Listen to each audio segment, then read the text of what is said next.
What's up everybody, Coach Mills here, and we have a big daddy patch for you finally in this giant patch where we're gonna see buffs and nerfs to many characters and guns, including some crazy new features that we have to add, and fixes to your games. Now you're gonna be able to hit more consistent headshots and much more. We have to break it down. I'm very excited to do so, but the GameLeap website is your #1 place in order to master any of these new agents and all of their new buffs. Because of these changes, some big characters are going to be no longer meta, and some characters are going to be meta out of nowhere, and there's only one place to find high quality in-depth guides about all the new characters released daily at the GameLeap website. So do yourself a favor and go check it out in the links down below, and I can't wait to see you there. Now kicking off with the first agent on the list that we have to talk about. You know her, you love her, it's none other than Sage, and she's dead. Yep, they just straight up deleted it from the game. That's all there is to say. Next character, no, all joking aside, we need to talk about what is actually happening to Sage. What are all the changes to her? Because really, they absolutely destroyed this character. So first off, we gotta talk about her heal. So her heal was reduced generally from 100 over 5 seconds, which could get you up to full HP as long as you had a little bit of HP left. As long as you were alive, you could be brought up to full over 5 seconds. Now it only does 60 over 5 seconds. But even worse, the self heal was reduced from 100 over 5 seconds to 60 over 10 whole seconds. So not only is heal just worse across the board, you're greatly disincentivized from self-healing. And this is the big problem that I see with Sage. And this is something that is a huge change, because as you've been seeing from pro play, a lot of stages, after they burn a lot of their abilities like slow orb and barrier orb, they would take a more aggressive route with one of the best forms of sustain in the game, the best form of self-sustain in the game, which was her self-heal. And now that you can no longer do that to a reasonable amount, a reasonable extent, Sage is a lot weaker than she was before. I mean, 60 over 10 seconds, that is a long time for your heal to go up only for 60 health.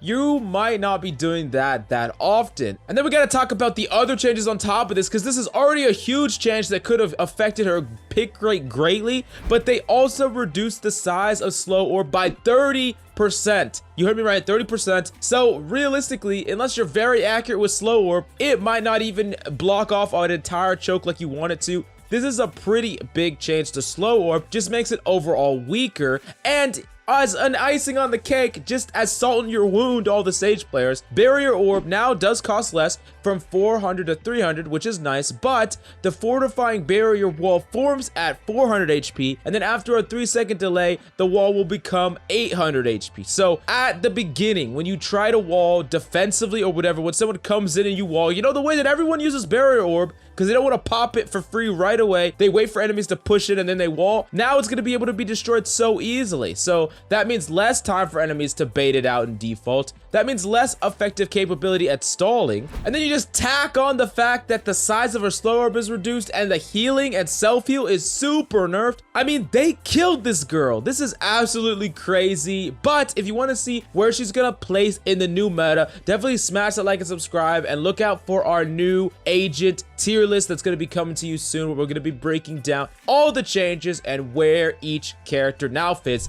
in the new meta. Now we've got to the next agent that we got to talk about that got a pretty important nerf. We got to talk about Killjoy, who basically the big nerf that she got was with her nanoswarm. Now first off, there's a brief wind up before the damage actually begins. The damage per second is now reduced from 60 to 40, and the visual effects is just going to make it easier to spot the nanoswarm on the ground in stealth, and the audio range has been slightly increased. Now all this together just is going to make nanoswarm less annoying. I mean, it's so annoying when enemies have hid multiple ones on point, they activate it, and you're really low, you know you're going to die to it, you have to clear it out, but you don't have time. It's just a nightmare to deal with this ability. It's so annoying to deal with, and this just helps. I don't think that this makes nanoswarm bad by any means, but it doesn't make it free. Like, it doesn't get you free kills now. It's gonna be a lot more obvious when it's being hid, and you gotta set up a situation where it's either tucked behind the point where it's really hard to find, or enemies are, you know, in a situation where they don't have time. Whatever the case might be, it's gonna be a fine ability, but it's not gonna be dominant in your games anymore, which I'm sure that a lot of you are excited about who hate Killjoy. Now, as an additional change,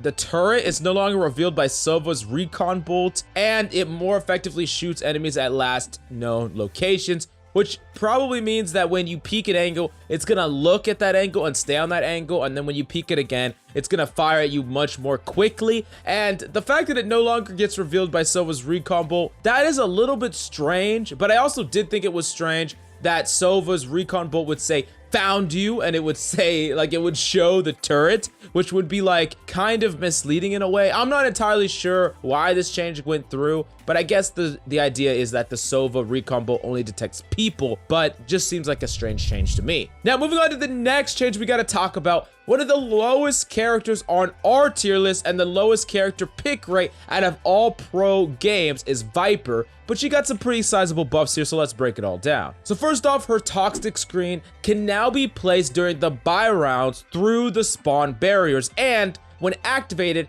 it's gonna go up faster along its full length once it starts to form, so it's not gonna, like, you know, really slowly go up, and sometimes you would actually peek it before you even activate it. Now, why is this such an important change? Well, the big problem with Viper sometimes, like, let's take her best map, Split, right? There were a lot of rollouts on attack where you could set up a really amazing toxic screen that hit through heaven, that hit through ramps. Like, it was just great, but you had to be all the way towards the back near your spawn to set it up, and then your teammates had to wait all the way for you to route up. It was just a waste of time. Like, it was not efficient by any means. And sometimes your teammates would go in before your screen even went up and they would die, or whatever the case may be, no matter what rank you were at. And now you're going to be able to set it up perfectly, exactly how you want to, and then you're going to be able to activate it and go in with your team at the same time, which is great because Viper's one of the best spike holders as well. This was just really good in my opinion. I really like this change. It's a nice quality of life change. Now, another change that I think is the biggest change for Viper is decay on all of her smoke abilities no longer affects allies. Now, this is going to be huge for Viper's pit in particular, where your whole team can stack inside of it and none of you are going to be taking decay damage. That is freaking crazy. But even just hiding in like smokes and things like that, just hiding in your toxic orb, that can be pretty effective. And a lot of times enemies only think it's going to be Viper, but if it could be any person, maybe even an Omen, I mean, setting up an Omen to teleport into your orb is actually pretty cool. And we talked about a tip like that recently. So that is something that you could set up. And just like we said, revisiting the Viper pit, which now a new change is it's going to be shown on minimap to all of her teammates when deployed. And the fact that you can like get spiked down, Viper pit, and then your entire team could jump into Viper pit and hide in different corners, like that might actually make Viper pit viable. Like before, it wasn't really viable. I mean, frankly, you would hide in it by yourself and you get flushed out. But if you have your whole team there, that could be pretty cool, and I definitely could see Viper seeing a little bit more play. Now, do I think this is good enough to change her dramatically through the tiers or dramatically in pro play? You know the answer. You got to go waiting for our tier list. But anyways, let's move on to the next character on the list. We got to talk about Breach. And Breach is getting some fat buffs, and he might be one of the most dominant characters now going forward, from being a character that everyone thought was really good at the beginning. Then all of a sudden, out of nowhere, he was seeing almost no pick rate in pro play and very little ranked pick rate as well. Now he might be back on top, and let's talk about all the big changes they did to him. Now, the first change that we got to talk about is with Flashpoint, Breach's flashes. Now, off-screen flashes will now match the behavior of other flashes in the game and apply a minimum amount of flash more aggressively, which means when they're not directly hitting you, they're still going to affect you slightly, which is going to be good for Breach. It's just going to affect people a little bit more than it was before. But something interesting about Flashpoint is his charges got increased from 2 to 3, which is crazy. I mean, that's a lot of flashes, being able to flash people 3 times. I'm going to talk about why that's so important in a second. And the wind-up time is now decreased from 0.6 seconds to 0.5 seconds, which is a good quality of life for Flashpoint. I mean, it's just a straight up buff, honestly. Just making it a little bit better because honestly, the wind-up took a little bit too long, and this is a nice change. Now, having 3 flashes is actually really, really good. I mean, you could have 1 flash to set up aggressively, 1 flash to take point control, and 1 flash to make a play on enemies as they try to re-enter your site, or whatever the case may be. Having 3 flashes on 1 agent is pretty good. That's actually just good by itself. But wait, there's more. So first off, Rolling Thunder, the detonation delay blast is decreased from 0.3 to 0.255, just a little bit better. And then Concussion. This is a really interesting change. Concuss now descos players and prevents them from rescoping. Now, this is really great for actually countering ops. This is an insane change, and let me explain exactly why. Unlike a flash, where an enemy could hypothetically turn on it, or a person with a sniper could jiggle out of its LOS, then jiggle back into where it was and still snipe you. That was happening a lot, where you would try to flash an enemy and they would just jiggle, kill you anyways. And it was just so annoying because flashes weren't effective at getting rid of oppers or getting oppers out of their hidey hole. Now, concussion will, because if they get hit by concussion at all, they can't snipe you. So they basically have to leave, and that really gives that a lot of power. And I can really see where they're going here with abilities in the future. We're gonna start to see more abilities like this that are gonna be direct counters to something like the Operator, which is amazing to say the least. I really can't wait to see all the ways that they're gonna affect the gun meta with abilities, and I'm really excited. Definitely let me know what you think of these changes to Breach in the comments down below, and how good do you think he's gonna be on our tier list and in pro play? Let us know in the comments down below. Now, moving on to the last character that we gotta talk about before we talk about all the crazy weapon changes and your new ability to hit headshots finally. We gotta talk about Sova, and his changes might be the biggest changes, and no, I'm just kidding. They upgraded the physics on Sova's cape so that it would wiggle outside of his hitbox less frequently. You know, you gotta have the stylish cape actually match the hitbox. But enough about that, let's talk about all the crazy weapon changes. So first off, all shotguns, their aim punch update, getting headshot by a shotgun, the aim punch will be lower than all other weapons, which first off makes sense. But second off, it's just gonna be nice because sometimes you would just take one little pellet to the head and it would just disarray you in a way where you couldn't return the shots to kill the shotgun user, even from your effective range. And that was why if you were up against a judge from like a medium range and you had a better gun than them and you get shot first, it's just like aim punch, aim punch, aim punch. And yeah, that was a little bit frustrating, but I'm gonna break down the intricacies of this change right now. So first off, all shotguns tagging tuned for targets past 100 meters. Hitting an enemy past 100 meters will apply a different tagging value to them instead of the standard tagging. New tagging is going to be 30% slow for 0.5 seconds on a smooth curve, going back to normal speed. Now, the goal they state of these changes is to improve your feeling up against shotguns and ensure that they don't do odd things. For example, they said tagging or aim punching people from longer than expected ranges, and then a teammate ends up killing someone who's debuffed, or makes it hard to fight back against a weapon that should be deadly up against close, but fairly non-threatening outside of its effective range. And I'm sure that you've played against judges. I'm sure that you've been smoked by judges from way farther away than they have any business being effective. And this is just one overarching change to shotguns as a whole, whether it's Bucky, Shorty, or Judge. And this is a nice big change, but I'm gonna talk about more specific changes to the Shorty and the Judge, and one important buff to the Vandal, which is awesome. But first off, let's talk about the Shorty, which its first fall off range was reduced from 9 meters to 7 meters. Its updated headshot multiplier is now from 3x to 2x, which is going to be the same as the Judge and the Bucky. And basically what they're trying to do is make Shorty users work a little bit harder for the kills and requiring you to just get closer, a tad closer to get those kills. So you pretty much have to barrel stuff people, which was already fine with the Shorty, but the Shorty was really strong. Seeing a lot of pro plays, seeing a lot of ranked play. This just makes it a little bit worse, but I'm sure that it's still gonna be viable at doing what it does. Now, this Judge nerf is pretty sizable. Along with all of the overarching shotgun nerfs, they also increased the price from 1,500